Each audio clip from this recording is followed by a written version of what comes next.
Spinosaurus Aegyptiacus, the Egyptian spine lizard, is one of the most unique and largest carnivorous dinosaurs. Spinosaurus has one of the most storied histories of any dinosaur, and because of that, they are one of the most debated as well. A large part of this animal's popularity is because it's constantly put up against T-Rex and other giant carnivores. But there's so much more to these amazing animals than just size or strength. To understand Spinosaurus, we've got to go all the way back to the beginning.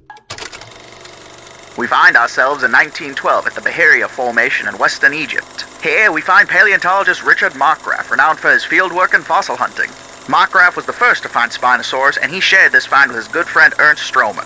Stromer was another paleontologist, and in 1915 he's the one who gave the species its name. This specimen was dedicated as the holotype, and even today it is one of the most complete ever known. This specimen gave us the best and most complete representation of the famous spine that gives these guys their name. Even future finds would struggle to match the wonder of Stromer Specimen. Unfortunately for us all, sometimes good things come to an end. On the night of April 24th of 1944, tragedy struck. During the chaos of World War II, a British air bombing raid struck Munich, Germany. The explosion severely damaged the museum, and unfortunately, it destroyed the Spinosaurus specimen. The only reason scientists today know about this specimen's secrets is because Stromer's son donated his archives in 1995. But this loss unfortunately set us back quite a ways, even into the modern day. So let's take a look at some of the other Spinosaurus specimens throughout history. Aside from Stromer Specimen, there's only been a handful of good enough Spinosaurus fossils throughout the entire history of the world. One of these is NMC 50791, which is only a single cervical vertebrae. This fossil has a weird history because even though it's only a single cervical vertebrae, it was used in 1996 to try to describe a new second species of Spinosaurus. We'll get into that just a little bit later. Specimen MNHN SAM124 is a partial snout, filling in some of the gaps from Stromer Specimen. Specimen BM231 is assigned to Spinosaurus, and it only consists of a partial jaw fragment. More and more fossils were continuously attributed to Spinosaurus, but they were mostly snouts or just incredibly fragmentary pieces that couldn't really be identified. That was until 2014 when a new specimen FSACKK11888 was described. This specimen was dedicated as the neotype, and it contained a large portion of the animal that we didn't already know about. This was the specimen that helped us figure out what Spinosaurus's tail looked like. Of course, as with all things Spinosaurus, it itself is the subject of numerous debates. This specimen was actually the one that showed us that Spinosaurus's legs were shorter than most people believed. Many tried to prove that the Spinosaurus's legs had to be longer, with some going so far as to claim that the specimen was a chimera and not truly just a Spinosaurus at all. However, multiple studies have been conducted since then, and it shows us that Spinosaurus did indeed have shorter legs and that this specimen was not a chimera. Also, let me be clear about one thing real quick. While Spinosaurus certainly had shorter legs than most people believe, that doesn't mean they're just incredibly stumpy, tiny legs. What it does mean is it makes the Spinosaurus easier to balance itself, but again, we'll talk more about that a little bit later. It's worth noting that when it comes to Spinosaurus, many things are still being debated, and many things in this video may be subject to change in the future. That being said, I'm still trying to use the most recent and up-to-date information that we have on Spinosaurus. You might already know that there are multiple types of Spinosaurus, with Spinosaurus being the most advanced. The two that are closest to Spinosaurus, Oxala and Sigilmosaurus, may actually represent another version of Spinosaurus themselves. Sigilmosaurus was first named in 1996 based on fossils in Morocco. Paleontologist Dale Russell, who first named the species, argued that their vertebrae were different enough to warrant separating them from Spinosaurus. However, almost immediately afterwards, many people began to question the validity of Sigilmosaurus. There was a lot of back and forth until 2014 when paleontologist Nazar Ibrahim suggested that they were synonymous with each other. Despite this, however, subsequent papers by other scientists still considered Sigilmosaurus valid. There was a lot of back and forth until again in 2020 there was another suggestion that Oxala and Sigilmosaurus were actually both synonymized with Spinosaurus. That seemed to be the end of it, and no new information came until 2021 when an unusual fossil was found in Morocco again. This fossil was thought to belong to Spinosaurus, but when compared to previously known specimens, there seemed to be quite a few differences. This specimen still has yet to receive an official description, but it could show us that there was in fact another species of Spinosaur in North Africa with Spinosaurus itself. We'll have to wait and see, but it might mean that Sigilmosaurus will be here for the long run. Now, Sigilmosaurus is confusing in its own right, considering that it's another Spinosaur around the same size as Spinosaurus and found in northern Africa, around the same locations. That being said, it's not super uncommon for two different species in the same genus to niche partition, to reduce competition with each other. What is confusing, though, is why there's another third species of Spinosaur almost the same size, from the same time period, found all the way in Brazil. This is where we meet Oxala, who was first discovered in 1999 in the Alcantara Formation of Brazil. At the time of its discovery and naming, Oxala was considered separate from Spinosaurus because of its location in Brazil. However, the 2020 study that I previously mentioned by Robert Smith may poke holes in that. These studies showed that most of the differences could likely be considered individual variation and doesn't warrant enough to separate the two taxons. If this is true, it means Spinosaurus had a much wider range than we originally thought, and possibly even wider than we think now. Though it is worth noting that if the 2021 specimen found in Morocco shows that it's actually a Sigilmosaurus and distinct from Spinosaurus, that could give Oxala a good chance of remaining a distinct taxon. As of right now, both Oxala and Sigilmosaurus are in sort of a limbo. Because of how fragmentary the fossils are for all three of these animals, we simply just aren't sure. The only way we can ever answer this kind of question for certain is if we find more and significantly better fossil material. The same could be said for potentially the other species of Spinosaur, S. americanus. You remember that paleontologist I mentioned, Dale Russell? Well, he was the one who originally proposed Spinosaurus americanus. Russell based his entire claim off the length of one of the neck vertebrae, claiming it was a different proportion to the Spinosaurus specimens we already know. While Russell has argued his point and tried to claim that this species is valid, most scientists seem to agree that it's a nomen dubium.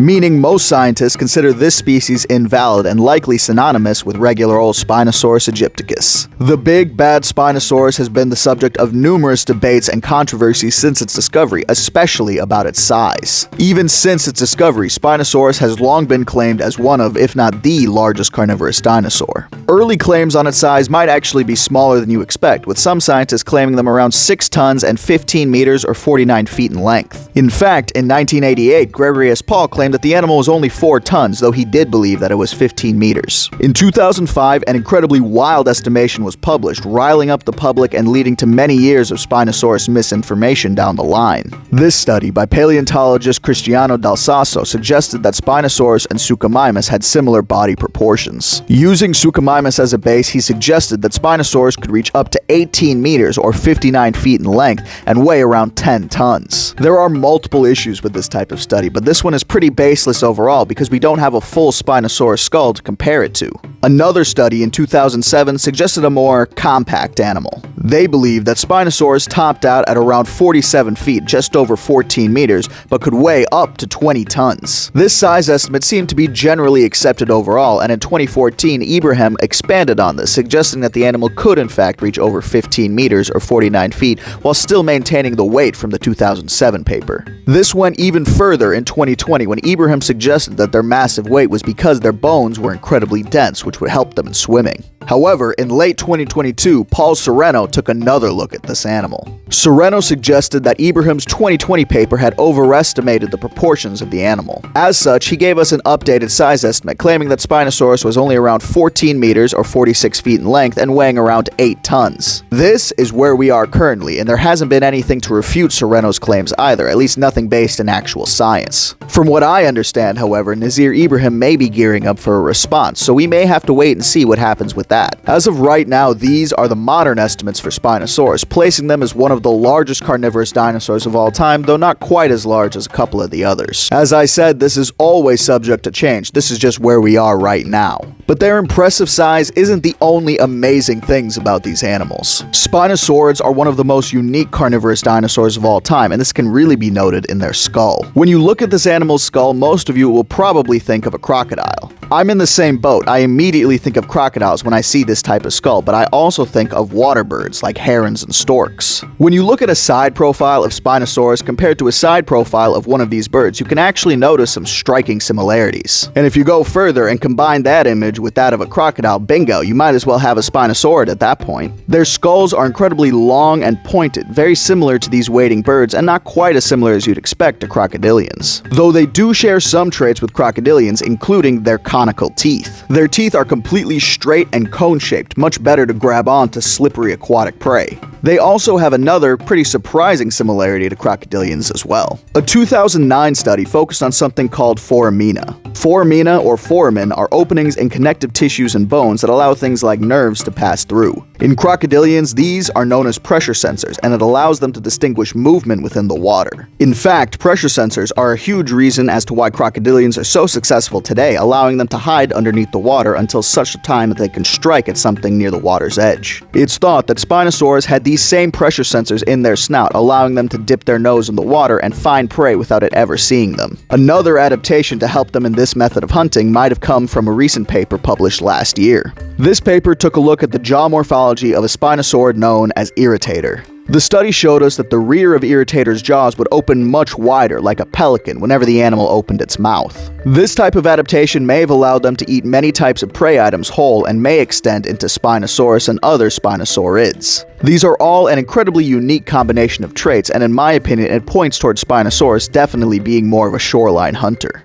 That itself has actually been heavily debated over the years. Some folks have suggested that Spinosaurus is a purely terrestrial hunter focusing on land-based prey. However, that's not really an agreed-upon topic, and most scientists seem to think that they at least had something to do with an aquatic lifestyle.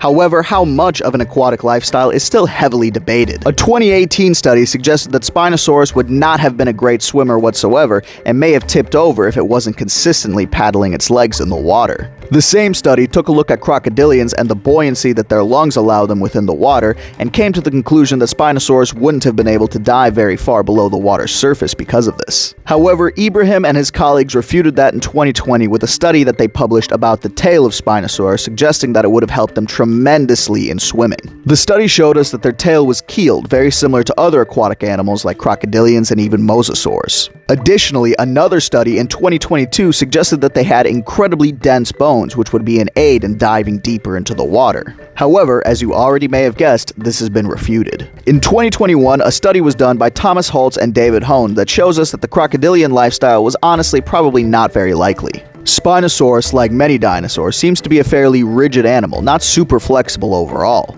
Aside from their tail, their rigid body would make it much more difficult for them to swim effectively. On top of that, modern crocodilians have their eyes and nose on the very top of their skull, allowing them to peak just above the water's surface. Aside from its spine, which already makes this animal incredibly unstealthy, it also would have to stick half of its head out of the water to even look above it. That being said, the paper by Sereno also suggested that they would have been incredibly slow-moving and unstable swimmers. In my opinion, this suggests that they had a lifestyle focused around the water's edge rather than the water itself. Because of these results, Sereno suggests that Spinosaurus preferred inland water sources rather than coastal ones. Now, I know for a lot of people, they don't really like this idea that Spinosaurus was aquatic in the first place because they believe it was a giant murdering apex predator, which it's not. That being said, modern studies, including the ones that give us these types of results, show us that these animals may have had a more generalistic lifestyle while still preferring aquatic prey. Some folks have compared Spinosaurus to grizzly bears, preferring to fish but certainly capable of taking on prey on its own.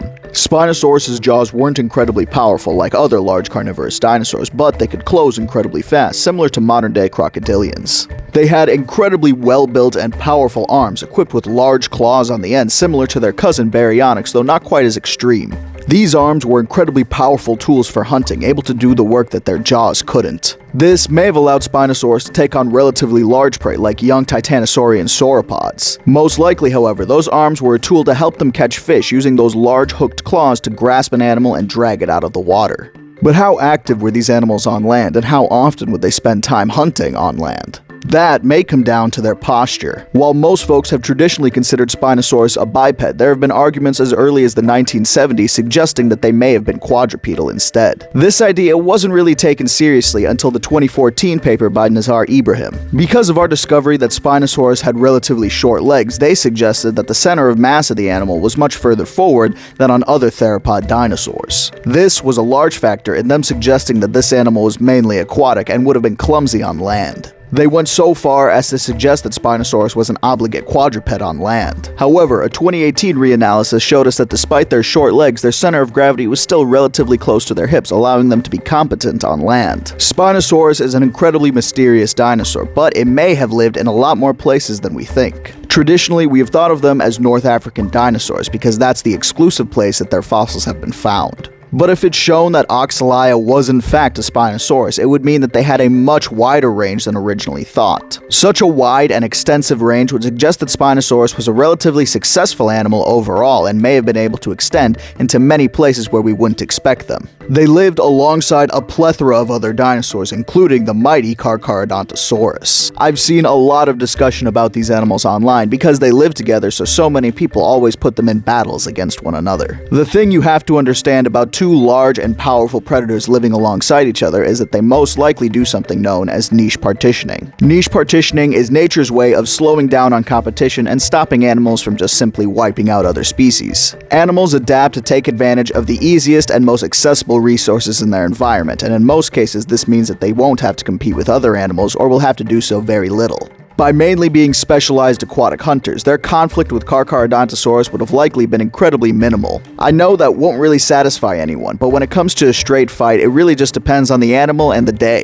Most of the time, they likely wouldn't fight over a resource, but if they did, it would really just depend on who needs it more. Personally, I think the most conflict that would happen between these two animals would be at carcasses when they both try to scavenge at the same time. And in most cases, I think the Spinosaurus would simply back down and refuse to fight. Spinosaurus is not an animal that's built for confrontations with other large and powerful predators. Carcharodontosaurus, on the other hand, is in fact built for large and powerful confrontations. While I'm certainly not saying that Spinosaurus is a slouch, animals act in their own best interest, and most of the time the Spinosaurus probably wouldn't want that fight. That being said, a big enough Spinosaurus might just intimidate a Carcharodontosaurus off the corpse. And that brings us to the most prominent piece on this animal, their fabulous and famous spine. The tallest of these spines are nearly 5.5 feet, over 1.5 meters tall. What they were and what they were used for has been the subject of debate since the animal was found in the first place. Some theories have been more, well, outlandish, like some suggestions that Spinosaurus may have had a fatty hump similar to bison rather than a spine.